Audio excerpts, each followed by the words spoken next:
நெருப்புல போட்டு ரசிக்கிற வக்கர புத்தி சில மனுஷங்களுக்கு தான் இருக்குன்னு கேள்விப்பட்டிருக்கேன்.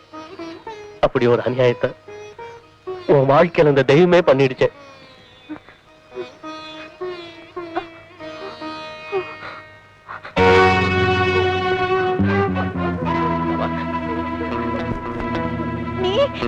நீ ஏதோ எனக்கு விஷத்தை கொடுத்து கொல்ல பாக்குற. எனக்கு வேணாம். நான் உன் அண்ணன்ல உன்னை நான் அப்படி எல்லாம் செய்வேனா? இப்ப நீ ரொம்ப பசியா இருக்க, கொஞ்சம் சாப்பிடுமா? கொஞ்சம் சாப்பிடுமா?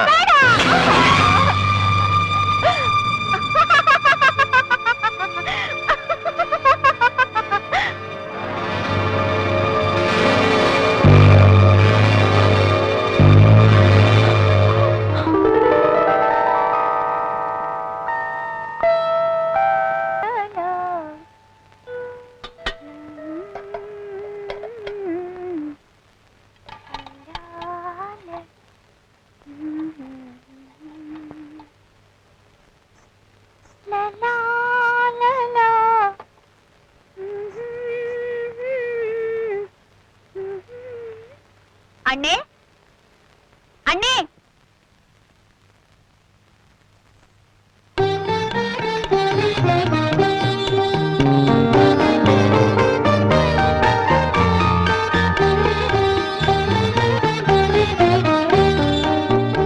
என்னன்னு இப்படி பாக்குற? இப்ப உன்னை பார்த்தா இந்த மாரிமுத்தோட தங்கச்சி மாதிரி இல்ல, பெரிய சினிமா ஸ்டார் மாதிரி இருக்க. உனக்கு எப்பவுமே கிண்டல் தான். ஆமா, என்னமா இது? சாப்பாடு. அது தெரியுது, யாருக்குன்னு கேட்டேன். அவருக்குதான். உன் புருஷனுக்கா? அவன் தான் காலையில மில்லுக்கு போகும்போதே மத்தியானம் சாப்பாடு கையோட எடுத்துட்டு போயிடுவானே. இன்னைக்கு என்ன புதுசா இருக்கு? அது அது அவர் மறந்துட்டு போயிட்டாருன்னு ஆத்து மீனை கொண்டு வந்து தெருவில் வித்தாங்களா, அவருக்கு பிடிக்க மீன் வாங்கி சமைச்சேனா, அதான் அப்படியே கொண்டு போய் குடுத்துட்டு வந்துடலாமே. நீ வெக்கப்படுறத பார்த்தா இது வெறும் சாப்பாட்டு விவகாரமா மட்டும் தெரியல. சரி சரி போ. இந்தமா மச்சான் மில்லுக்கு லீவ் போட்டுட்டு சினிமா இனிமா கூப்பிட்டா கண்ட படத்துக்கு போயிடாத, நல்ல பக்தி படமா பாத்துப்போ. என்ன? சரிண்ணே, சின்ன வீடுன்னு ஒரு பக்தி படம் வந்திருக்கு, அதுக்கே போறோம். என்னது சின்ன வீடா?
தங்கச்சி தங்கச்சி இங்க பாருமா, இங்க வா, இங்க வா. வேண்டாம் வேண்டாம், இங்க வா.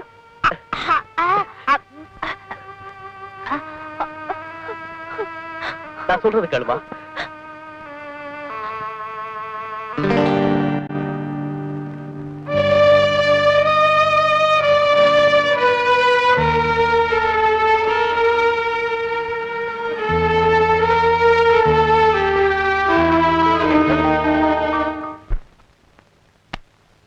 ராஜாவை கையில வச்சுட்டு ராணி கீழே போட்ட ஜாக்கியோட ரெண்டு சேர்ந்த ரம்யாவன்ல, அவன் பொண்டாட்டி பேய் பிடிச்ச கடுப்புல ரம்மியில கூட ராஜாவும் ராணியும் சேர்ந்து இருக்கிறது அவனுக்கு பிடிக்கலடா.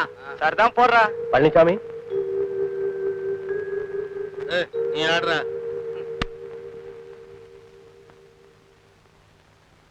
பழனிசாமி, கற்பகத்தை நீ வந்து பார்த்து எவ்வளவு நாளாச்சு.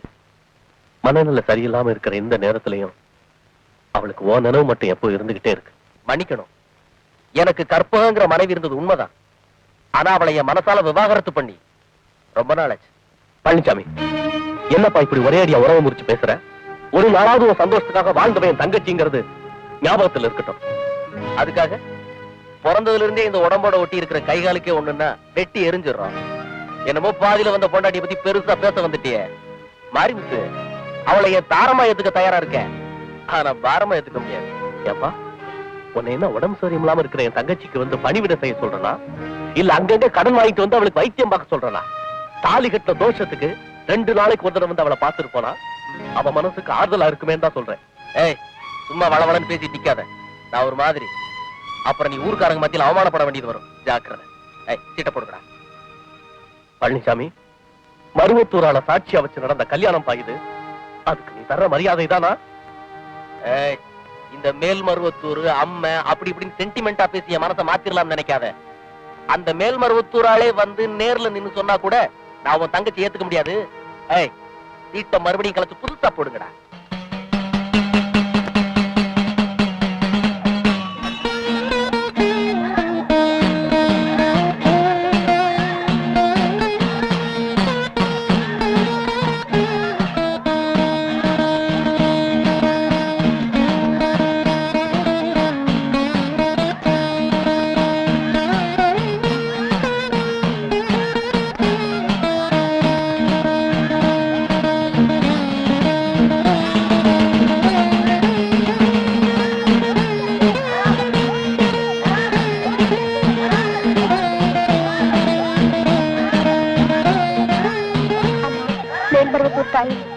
என்னோட இந்த காணிக்கையை நீ மனசார ஏத்துக்கணும்.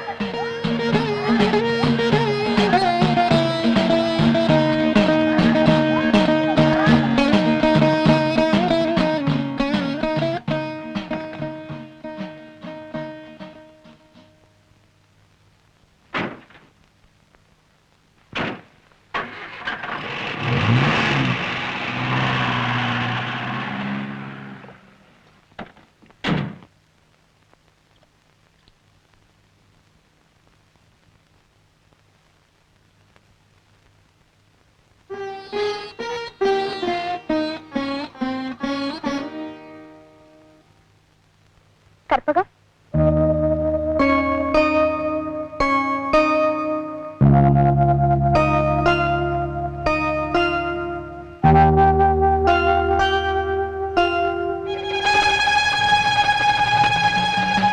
என்ன கற்பகம் அப்படி பாக்குற? நான் தான் உங்களோட சிநேகிதி காயத்ரி. இந்த மேல்மருவத்தூர் கோயில் இருக்காது. ஐயோ, கிட்ட வராத. இந்த குங்குமத்தை பார்த்தா என் உடம்புல எரியுது. கிட்ட வராத, கிட்ட வராத. ஆத்திரப்படாதீங்க. அவளுக்குள்ள இருக்கிற தீய சக்திய இந்த குங்கும பிரசாதம் தீயா சுடுது. அவ என்ன பண்ணுவா? கவலைப்படாதீங்க. கற்பகத்துக்கு நல்ல வாழ்க்கை அமையணும்னு அந்த மேல்மருவத்தூர் அம்மன் சந்நிதியில கையேந்தி பிச்சை எடுத்து கோயில்ல காணிக்கையா செலுத்திட்டு வந்திருக்கேன். அம்மா கற்பகத்தை நிச்சயம் குணப்படுத்திடுவா. நீங்க என் தங்கச்சிக்கு ஒரு சாதாரண சிநேகிதின்னு தான் நினைச்சேன். ஆனா நீங்க அவ மேல வச்சிருக்க அன்பு ஒரு தாய்க்கு மேலானது. மேல்மருவத்தூர் கோயில்ல அதர்வனக்காளி சன்னிதானம் இருக்கு. அதை வணங்குறவங்களுக்கு பேய், பிசாசு, பில்லி, சூன்யம் போன்ற தீய சக்திகள்ல இருந்து விடுதலை கிடைக்குங்கிறது அனுபவபூர்வமான உண்மை. கற்பகத்தை அங்க கூட்டிட்டு போனா நிச்சயம் குணமாயிடுங்க. மன்னிக்கணும், ஆஸ்பத்திரியில கொடுத்த மருந்து மாத்திரை, கோயில்ல கொடுத்த குங்குமம், தீர்த்தம் எல்லாமே ஏமாற்றத்தை தான் உண்டு பண்ணிச்சே தவிர என் தங்கச்சி உடம்புல எந்தவித மாற்றத்தையும் உண்டாக்கல. அதனால நான் அந்த மாதிரி நம்பிக்கைக்கெல்லாம் எப்பவும் முற்றுப்புள்ளி வச்சுட்டேன். மனம் தளராதீங்க. சோதிக்கிறவளும் அவதான், சாதவளும் அவதான்.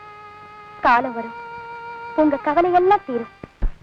வாங்கின கடனை கொடுக்க வக்கில்லாதவனுக்கு கடை கல்லா ஒரு கேடு. தூக்கி வண்டியில வைடா. மாலை கீழே போட்டாத. வீட்டுல போய் வித்துடலாம்ல. அல்றா எல்லாத்தையும் எடுடா.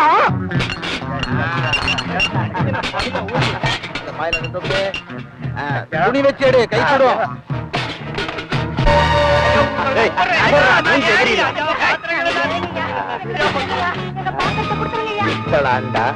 ஈய இல்லாத குண்டம். இதெல்லாம் முதல் தான் சேரும். வட்டிக்கு என்ன பண்ண போறீங்க? வேற ஒண்ணும் உள்ள உருப்படியா இல்லீங்களே. அங்க ஒரு உருப்படி இருக்கு. அவ கழுத்துல தாலி இருக்கு, அதுல தங்கம் இருக்கு. சேர்த்துக்கடா. தாலி எடுத்துறாதீங்க. பெரு பெருசா இல்ல ஊரு பெருசா.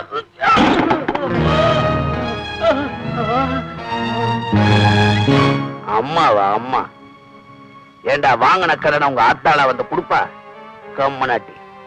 டேய், அதை எடுத்து வண்டியில வைங்கடா. கொலகார பாவி, உழவனுக்கு ஏர் கலப்பதான் தெய்வம்னு சொல்லுவாங்க. அதை புடிக்கிட்டு போறியே, நீ நல்லா இருப்பியா? ஏய் ஐயா, ஐயா சாபம் விடுறாரு. அது உண்மையா? கடங்கார சாபம் பலிக்காது. ஐயோ, ஏன் அப்படி போட்டு அடிக்கிறீங்க? வந்துட்டான்டா ஹீரோ வக்காலத்து வாங்குறதுக்கு வழக்கம் போல. அது இருக்கட்டும். டேய், தங்கச்சிக்கு உடம்பு சரியில்லை, வைத்திய செலவுக்கு 1000 ரூபாய் வேணும்னு கடன் வாங்கினிய, எப்ப திருப்பி தர? வட்டி முதலுமா தானா வீடு தேடி வரும். அசலே காணோம், வட்டி குட்டி போடுதா? நேரம் பார்த்துதான் நீ வந்து கடனை திருப்பி கொடுப்பியா? உன் பரம்பரை வீடுன்னு ஒரு பெரிய கட்டடமா இருக்க, அதை இடிச்சு கல்ல வித்தாலே கடன் அடிச்சிடலாமே. பெரியவங்க சேர்த்து வச்சுட்டு போன சொத்தை மட்டும் இல்ல, கௌரவத்தை விக்கிற புத்தி எனக்கு இல்ல. டேய் மாறி, அடுத்த மாசம் இதே தேதியில உன் வீடு தேடி வருவேன். வாங்கின கடனை திருப்பி தரல, இந்த ராஜதுரை ராட்சச துறையா மாறிடுவேன்.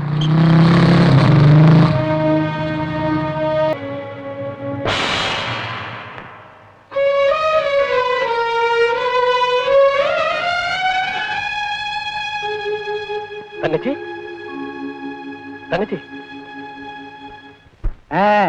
வர்ற ஆவணி மாசம் 13ஆம் தேதி அற்புதமான முகூர்த்த நாள். அன்னைக்கே கல்யாணத்தை வச்சுக்கலாம். சந்தோஷமா தாம்பூலத்தை மாத்தீங்க. அண்ணா மாப்பிள சார்பா நீங்களே தட்டு வாங்கிக்கங்க. நிறுத்துங்க.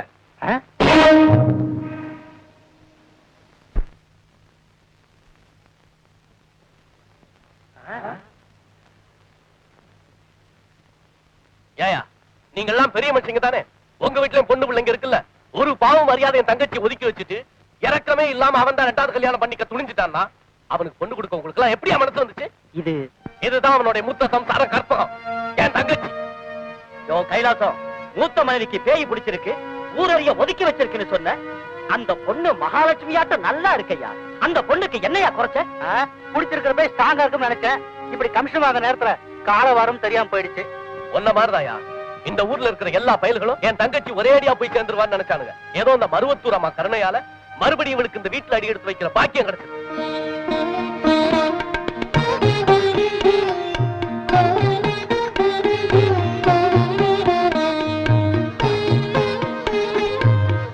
கற்பகம், ஏன் நின்னுட்டு இருக்க? இது ஓ வீடு.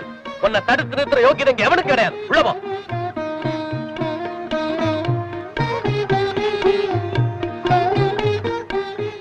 நடந்ததெல்லாம் மறந்துருங்க. நான் உங்க பழைய கற்பகமா திரும்பி வந்திருக்கேன். தயவு செஞ்சு என்னை ஏத்துக்கங்க. என்ன மன்னிச்சிரு கற்பகம், நான் தப்பு கணக்கு போட்டேன். நாங்களும் தான் தப்பு கணக்கு போட்டுட்டோம். இந்த தரகம் பேச்ச கேட்டு நாங்க இங்க வந்த பாரு, எங்க புத்திய ஜோட்டால் அடிக்கணும். வாயா போலாம், வாங்கயா.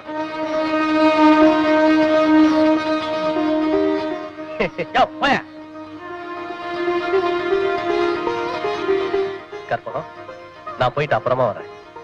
அந்த காரியத்தை முழுசா முடிக்காம புறப்பட்டா எப்படி? மறுகல்யாணம் பண்ணியே தீர்வேன்னு அன்னைக்கு பஞ்சாயத்துல சபதம் போட்டேன். இது கூட ஒரு வகையில எங்க 2 பேருக்கும் மறுகல்யாணம் மாதிரி தான். பிரிஞ்சிருந்த நாங்க நல்ல முகூர்த்த நாளா பார்த்து ஒண்ணு சேர்ந்திருக்கோம். எங்களை ஆசீர்வாதம் பண்ணிட்டு போங்க. எல்லாம் அந்த சித்தாடும் வள்ளி அன்னை மருவூர் அரசியோட மகிமை. ஓம் சக்தி, ஓம் சக்தி, ஓம் சக்தி.